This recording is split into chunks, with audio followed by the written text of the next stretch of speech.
Hello, Taurus. Sun, Moon, Rising, and Venus signs. Kamusta kayo?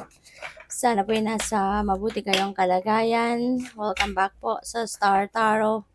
At kung bago kayo dito, welcome din po kayo. Please subscribe, like, share my videos, and leave me a comment kung naka-resonate kayo.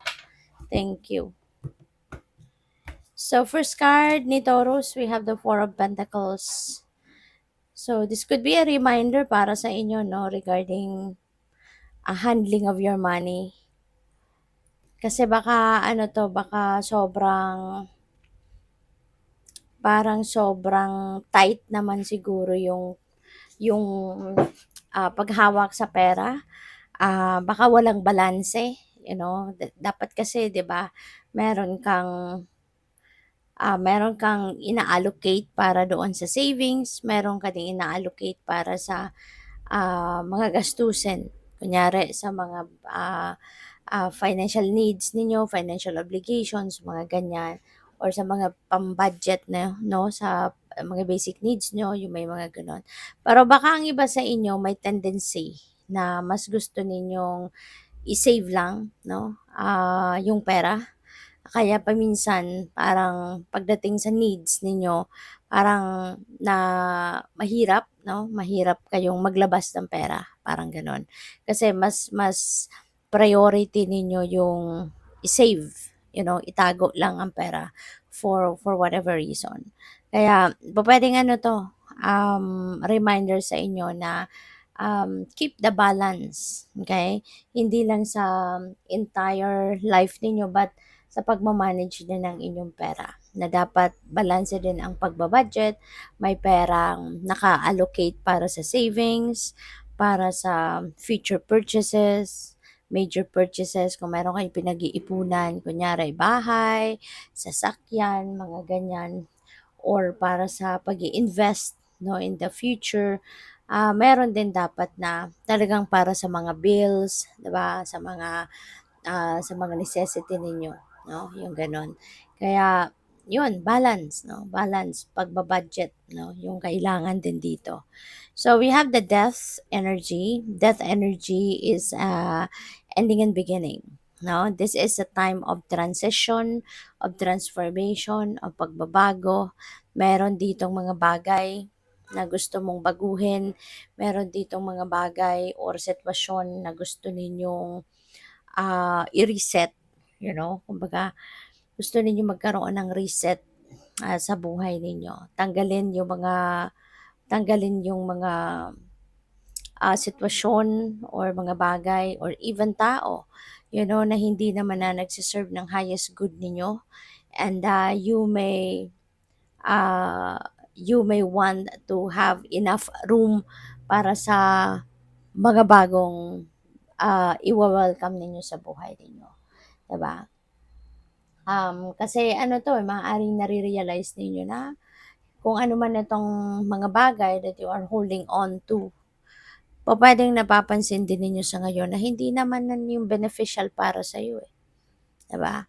Maaaring wala naman ang naidudulot na mabuti or maganda sa iyo. Kaya maaaring you are going to come to realize na it's about time na para i-release mo yan. It's about time na para i-let go mo ang mga bagay na yan, 'di ba? So that's really good. So sa ngayon, you are heading towards a new life, a new beginning, 'di ba? You're embracing something new in your life, which is really good kasi para ma-refresh, magkaroon ng rebirth, kumbaga babaguhin mo, parang bibihisan mo ng bago yung buhay ninyo. So, what else? We have the King of Wands. Ayan. So, pwede, no? For some of you, Taurus, pwedeng isa ito sa mga pagbabago na magaganap sa buhay mo, yung promotion. Kasi this could be a promotion para sa isang managerial position. For some of you, pwedeng kayo ay magiging manager na. Pwedeng kayo ay pwedeng magiging manager, pagiging supervisor, ganyan, consultant. So, baka nandoon kayo mailalagay 'no, sa isang mataas na posisyon sa inyong trabaho, puwedeng gano'n ang ganap. So, this could be something new para sa'yo. Possible din na ang iba sa inyo is going to change your career path. Pupuwedeng from being an employee, 'di ba, baka kayo ay magiging sarili na ninyong boss, baka kayo ay magtatayo na ng sarili ninyong negosyo and you will be your own boss, 'di ba? Magiging CEO ka na, so possible din 'yun, 'no, for some of you, kaya good luck. So we have, Ten of Cups, happy family, domestic bliss.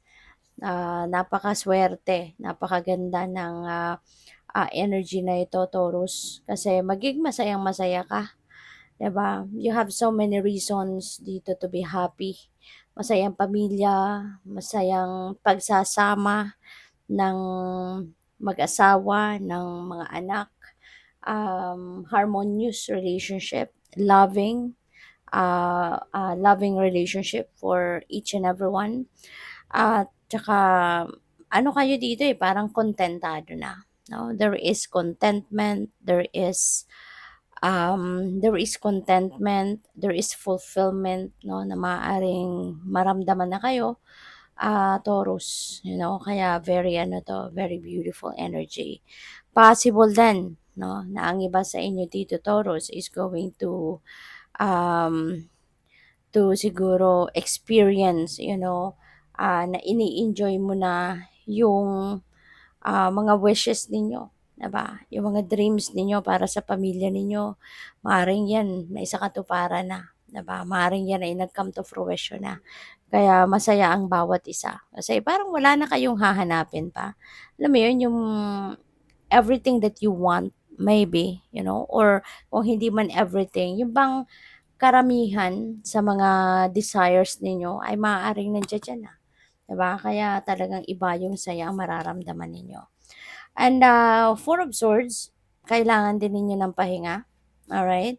Since may heart dito, pupuwedeng kailangan niyo munang ipagpahinga ang inyong puso or kailangan niyo munang ipagpahinga ang inyong sarili, yung isip niyo, yung katawan ninyo, at para na makapagmunilay-nilay, makapagmuni-muni kasi maaaring merong issues ang iba sa inyo pagdating sa love life, 'di ba? Pupuwedeng gano'n or pupuwedeng kailangan ninyo muna na magpahinga din, mag-isip-isip kasi pupuwede 'no, na kung kunyari kayo ay single pa, baka meron kayong mga manliligaw 'no, at hindi lang iisa 'yan na manliligaw na 'yan.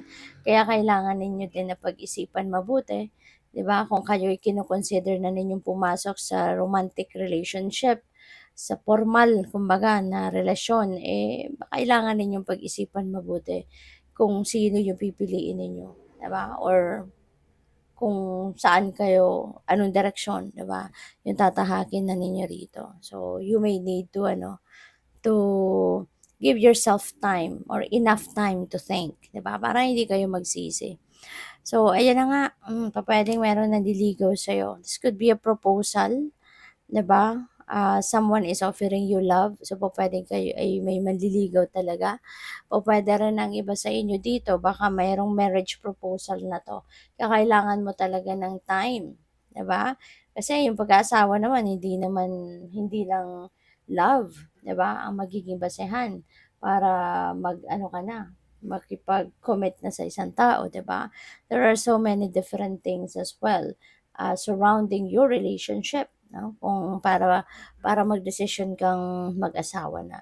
So, yun kaya kailangan pag-isipan mabuti kung handa ka na nga bang mag-asawa, handa ka na nga bang mag-settle down in marriage, or kung single ka pa, handa ka na nga ba talagang pumasok sa isang bagong love and romantic relationship. So, those are the things na kailangan din ninyong i-consider, pag-isipan mabuti, 'di ba? So, good luck. Thank you for watching Love and Light. Namaste.